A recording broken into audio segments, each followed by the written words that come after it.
Thank you, Mr. Speaker.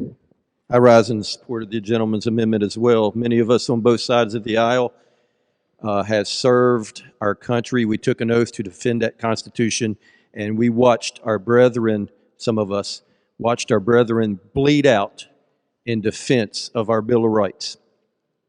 Now, in all due respect to the gentleman from the 36, on two occasions, Mr. Speaker, it was made mention that what are we doing? Are we going to ignore our supremacy clause and go back to the state control?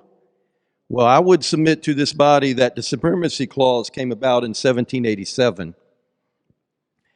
And because our founding fathers saw some flaws, later, as they were adopting our Bill of Rights, our 10 amendments that we swore an oath to defend, and we stand up and we take an oath to the Constitution to support.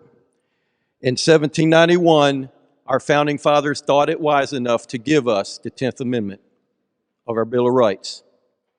They could foresee at some point in the future corruption creeping into the legislative process, and we see it today when our federal Congress tends to rule by edict rather than rule by legislation, whereas we should have a bill proposed, debated, passed to the next chamber, debated again, passed to the executive branch, and either vetoed or signed into law.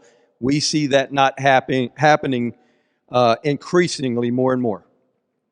The purpose our founders gave us, this Article 5, was simply for this purpose, so we can rein in control, put the control back with the states where the people are. We the people are not in Washington, D.C. We the people are in the individual states. I support the gentleman's amendment. I think it's way past time for an Article 5 Convention of States. And by the way, it's just a meeting. Why is everyone afraid of a meeting?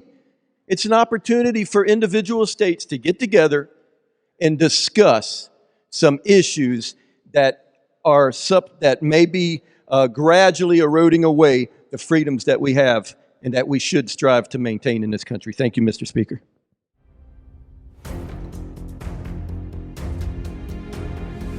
I'm here live in Philadelphia at the Tomb of the Unknown Soldier. When you hear the phrase lives, fortunes, and sacred honor, these are the folks we should think of, those who anonymously gave their lives. Well, today you have a chance to volunteer. You need to volunteer for conventionofstates.com, the movement that's going to save the country.